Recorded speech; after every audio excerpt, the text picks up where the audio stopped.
안녕하세요. 일산 베델교회 우리 초등 5, 6학년 학생 여러분들 안녕하세요. 이진희 목사입니다. 여러분들 잘 지내고 있죠? 우리는 오늘도 우리 독서 리뷰를 시작하도록 하겠습니다. 우리가 오프라인 예배를 하기 전에 이렇게 또 독서 모임을 통해서 여러분들 신앙이 조금이라도 좀 성장하고자 하는 그런 바람, 소망 이런 걸 담아서 목사님이 영상을 만들고 있으니까 귀찮더라도 또 힘들다 하지 마시고 부모님하고 같이 보시면서 우리 신앙을 조금 더 성숙해 나가는 시간을 갖도록 하겠습니다. 자, 오늘은 부활의 증거에 대해서 조금 보겠는데요. 프랭크 모리슨이라는 사람 기억나요? 우리 지난 시간에 목사님이 얘기했는데 이 프랭크 모리슨이라는 사람이 기자로 있으면서 예수의 부활은 거짓말이다 이렇게 생각을 하고 이제 이스라엘로 가서 부활의 증거를 찾아 헤매다가 오히려 책을 내죠. 부활이야말로 역사적 팩트다 이런 결론을 이르게 되는데, 자, 프랭크 모리슨은 부활이 참일 수밖에 없는 여러 가지 증거들을 살펴보았습니다. 그중 대표적인 것이 그렇게 철저히 안식일을 지키던 유대인들이 원래 안식일은 토요일 날 지키는 건데 이제 어느 순간 유대인들이 주일로 바꾸어 지켰다는 겁니다. 그 전까지 유대인들은 율법에 따라 금요일 저녁부터 토요일 저녁까지를 안식일로 철저히 지켰고 심지어 안식일을 지키지 않는 사람들을 죽이기까지 했습니다. 그런 배경에서 일요일을 주의 날로 정해 안식일로 지키는 것은 성경에 기록된 대로 안식 후 첫날 예수님의 부활을 기념하면서 모이기 시작한 데서 연유했다는 것입니다. 목숨을 걸고 안식일을 지키던 유대인들이 AD 32년경부터 주일을 지키게 된 점이 부활의 그 첫 번째 증거라 볼 수 있습니다. 자, 두 번째 증거는 교회가 발생했다는 사실입니다. 당시 소아시아 지방과 예루살렘, 로마, 에베소, 안디옥, 고린도, 빌립보 등의 큰 도시에서 교회가 세워졌습니다. 자, 여기에서 소아시아라고 말하는 것은 우리가 지금 알고 있는 아시아가 아니라 터키 지역을 소아시아라고 합니다. 자, 그곳 사람들은 예수님의 부활을 믿고 하나님의 아들을 통해 구원을 주셨다는 사실을 기쁘게 받아들이고 교회를 세우기 시작했습니다. 예수님께서 부활하신 후 사람들이 모여 교회라는 공동체가 형성되기 시작한 겁니다. 자, 세 번째 증거는 신약 성경에 기록된 예수 그리스도의 부활의 기록이라는 겁니다. 자, 누군가는 이것을 단순히 논리라고 반박할지도 모르지만 성경은 1세기에 기록되어져 있는데요. 그 시기는 예수 그리스도의 부활을 묵도한 수많은 사람들이 실제로 존재했던 시기라는 겁니다. 목사님이 지난주에도 얘기했는데 여러분들 기억나요? 신화라는 것은 단순히 그 시대에 바로 만들어지지 않습니다. 왜냐하면 시간이 많이 지난 다음에 만들어지는데요. 그래서 우리나라를 이야기하면서 단군 신화라든지 또 우리 삼국시대에서 유명한 신라의 배경이라든지 그 박혁거세가 태어났던 그런 신화적인 이야기는 시간이 오래 지난 후에 만들어지는 겁니다. 왜냐하면 동시대 때 못 만들어져요. 왜 못 만들어지지 않으면 그 동시대에 같이 살아가고 있는 사람이 있기 때문에 만약에 그렇게 만들어버리면 저거 거짓말이다 라는 것이 발각되기 때문에 절대로 그렇게 만들어지지 않습니다. 하지만 성경에서는 예수님께서 부활하신 후 만난 사람들이 구체적으로 거론되고 있고 또 증인들이 있다는 겁니다. 만일 이 문서가 거짓말이라면 어떻게 그 문서를 믿고 초대 교인들은 순교까지 할 수가 있었을까요? 여러분들도 한번 생각해 보세요. 어떤 사람이 이런 주장을 한다고 생각해요. 박정희 대통령은 죽지 않았다. 그는 죽었다가 살아나는 신이다. 자, 신은 여러분들은 그 말을 믿을 수가 있겠습니까? 아니, 절대로 못 믿죠.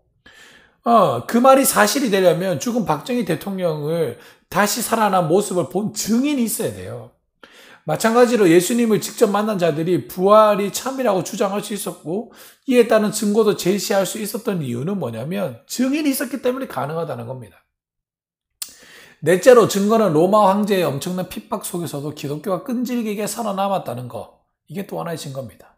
자, 이 네로 황제가 기독교를 박해할 때 많은 사람들이 이 신앙 때문에 죽었는데요. 그들 대부분들이 누구냐면 유대인이었다는 겁니다.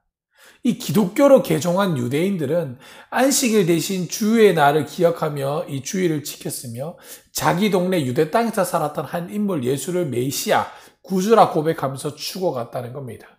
목사님이 쓴 논문에 보면 왜 유대인들이 예수를 믿게 되었으며 이 예수를 믿게 되면서 오는 그 과정, 그런 것들을 목사님 논문 쓴 적이 있는데 옛날에 기회가 된다면 여러분들하고 선생님들하고 또 부모님하고 모아놓고 이걸 조금 토론해보는 시간을 가지면 좋은데 굉장히 유익해요. 자, 어쨌든 그리스도인들 온갖 핍박 속에서도 신앙을 위해 목숨을 내놓는 상황에서 대로마 제국은 어쩔 수 없이 무너질 수밖에 없었다는 겁니다. 결국 기독교를 핍박한 로마는 오히려 기독교에 정복당했고 기독교를 핍박한 로마가 오히려 이 기독교를 국교회로 인정해버렸다는 겁니다. 당시 대표적인 10대 황제의 박해 외에 기독교에 대한 많은 박해가 있었지만 그리스도인들은 신앙을 포기하는데 모두 실패하게 만들었다는 겁니다. 왜냐하면 그들에게는 부활이라는 확실한 증거가 있었기 때문에 이 예수 믿는 사람들이 담대하게 신앙을 버릴 수가 있었다는 겁니다. 여러분들도 한번 생각해 보세요. 내가 믿고 있는 게 거짓이면 여러분들 그 거짓에 여러분들의 목숨을 걸 만한 가치가 있습니까? 자, 다섯 번째 부활의 다섯 번째 증거는 예수님의 빈무덤입니다. 그분이 제자들에게 나타났다는 것은 사실입니다. 팩트라는 거죠. 많은 사람들이 여기에 대해서 부정을 합니다. 만일 무덤 속에 예수의 시체가 그대로 있었다면 기독교는 존재할 수가 없어요. 그러나 예수님의 신체를 넣어둔 굴은 비어 있었고 무덤은 비어 있었다는 겁니다. 그래서 우리의 구원자 예수 그리스도께서 다시 살아나셨다는 겁니다. 자, 그래서 우리가 이번에 또 보아야 될 건 예수님의 빈 무덤에 관한 건데요. 목사님하고 함께 그것이 알고 싶다 시리즈를 한 친구들, 6학년 친구들 같은 경우에는 이걸 만약에 못했으면 조금 혼동이 있을 수 있는데 이전의 영상을 보면 교회가 알고 싶다, 그것이 알고 싶다 시리즈가 있는데 교회가 알고 싶다, 11조가 알고 싶다, 부활이 알고 싶다 그 시리즈가 있는데 그 부활이 알고 싶다 책에서도 이 내용을 다루고 있는데요. 조금 복습한다는 의미로 다시 한 번 더 생각해 보도록 하겠습니다. 자, 그러면 예수의 빈 무덤을 어떻게 설명할 수 있을까? 많은 사람들이 이 문제를 해결하기 위해서 여러 가지의 가설을 제시했는데요. 그 중에 첫 번째는 바로 제자들이 훔쳐갔다는 가설입니다. 왜냐하면 예수님이 평소에도 공연하게 제자들에게 나는 죽었다가 다시 살아난다 말했기 때문입니다. 자, 그런데 막상 예수님이 죽었어요. 그러자 종교 지도자들은 로마의 군사들을 동원해서 예수님의 무덤을 돌로 막고 거기에 군병을 두어서 지키겠다는 겁니다. 왜 그랬는가? 예수님의 제자뿐만 아니라 유대 지도자들도 예수님이 부활한다는 사실을 알았다는 겁니다. 그래서 만에 하나 부활했을 때는 어떻게 할래? 제자들이 그런 소문을 내면 어떻게 할까? 그걸 미리 알고 미리 돌을 굴려서 막고 로마 군병들을 세워서 이런 소문이 안 나게끔 방비를 했다는 겁니다. 그런데 시체가 없어졌어요. 그러자 몹치 난세친 그 유대 지도자들은 거짓 증인들을 세워서 예수의 제자들이 가져갔다. 이렇게 이야기했다는 겁니다. 근데 여기서 고민해야 될 거는 예수님의 제자는 예수님이 십자가에 죽자 다 고향으로 돌아가요. 그렇게 용기가 없는 사람들이 무장한 로마 군인들을 뚫고 시체를 훔쳐갔다? 어림없는 불가능하죠. 여러분들도 한번 생각해 보세요. 그런 용기가 없는데 예수님이 같이 있을 때도 두렵고 떨렸는데 예수님이 죽어서 이들이 더 놀래서 각각 고향으로 흩어졌는데 어떻게 이런 일이 가능하겠습니까? 불가능하죠. 자, 그리고 훔치고 나서 예수님이 시체를 두고 자신의 목숨을 버리면서까지 순교할 수 있을까요? 자기가 숨겼는데 여기에 내 목숨을 걸 만한 가치가 있을까? 또 내뿐만 아니라 내 사랑하는 가족들의 목숨도 희생할 수 있을까? 못한다는 거죠. 자, 두 번째 가설은 종교 지도자들이 예수의 시체를 훔쳐갔다는 건데요. 자, 또 이것도 가만히 생각해 보면 굳이 종교 지도자들이 예수의 시체를 숨길 필요가 있을까요?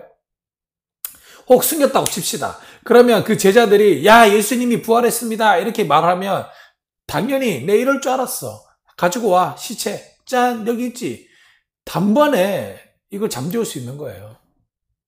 하지만 예수님이 부활하셨다는 예루살렘에 소문이 돌기 시작했을 때 그 어떤 증거도 내보낼 수가 없었다는 겁니다.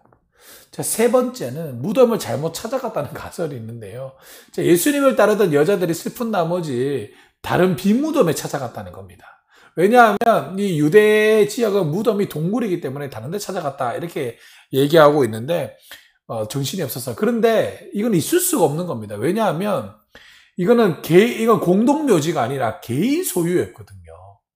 그래서 이거 혼동할 수가 없어요. 그래서 새 무덤이라고 얘기해요. 딱 그렇게 티가 날 수 있다는 겁니다. 헷갈릴 수가 없는 거예요. 절대로. 공동묘지라면 여러분들 헷갈릴 수가 있죠. 그런데 공동묘지가 아니라 이 개인 굴이었다는 겁니다. 자, 그리고 마지막 가설인 건 뭐냐면 예수가 졸도했다는 건데 뭐냐면 십자가에 못 박혔다가 죽지 않고 잠깐 기절했다는 겁니다.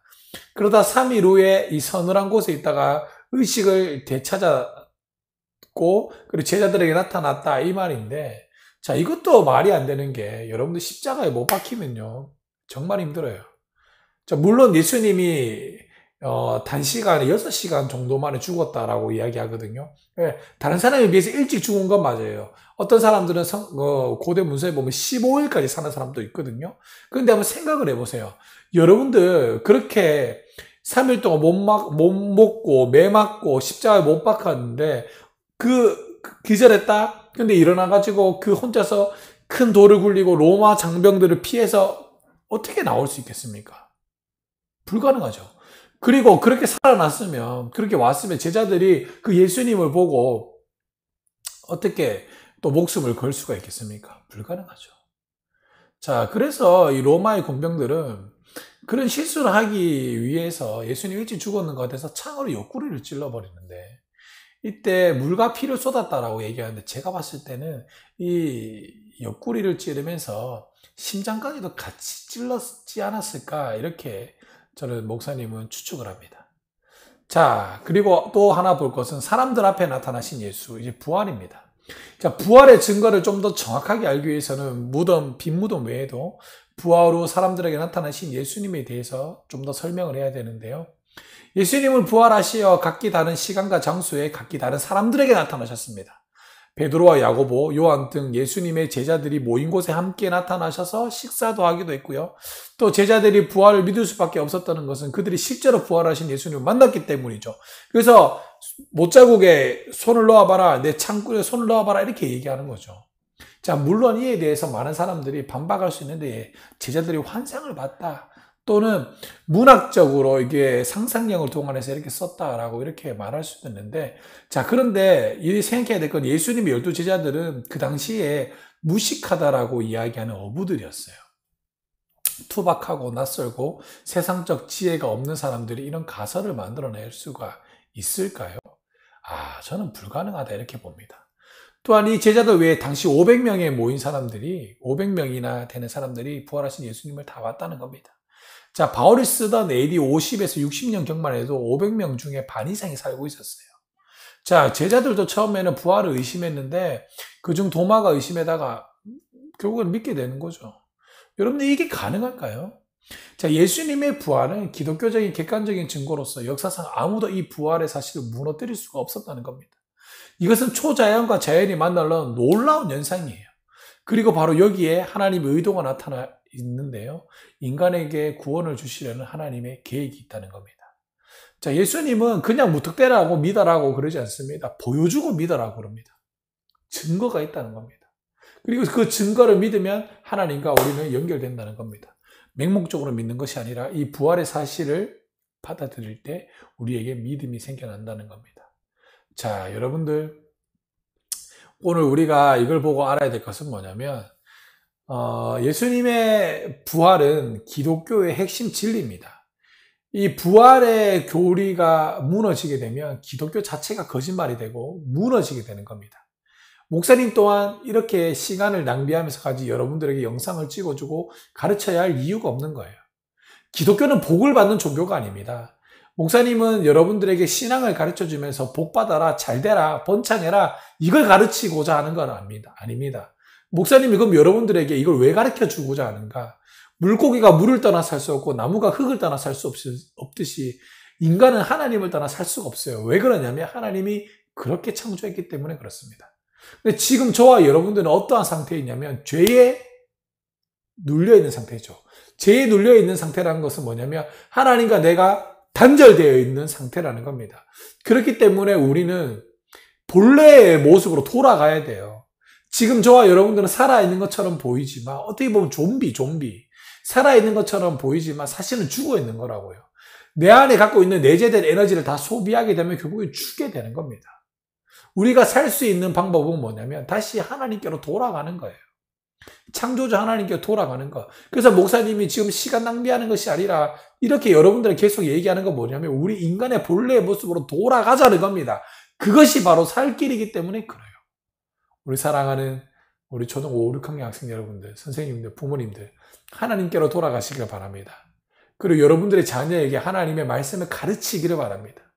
또 자녀 되신 여러분들은 하나님의 말씀을 진심으로 배우고 믿고 배우시길 바랍니다. 그래야 여러분들 신앙이 성장하는 겁니다. 그 일을 이루시는 귀하고 복된 우리 베델의 학생들이 되기를 주님의 이름으로 간절히 축복하고 소망합니다. 우리 그리고 다음 주일에 만나길 바라요. 안녕.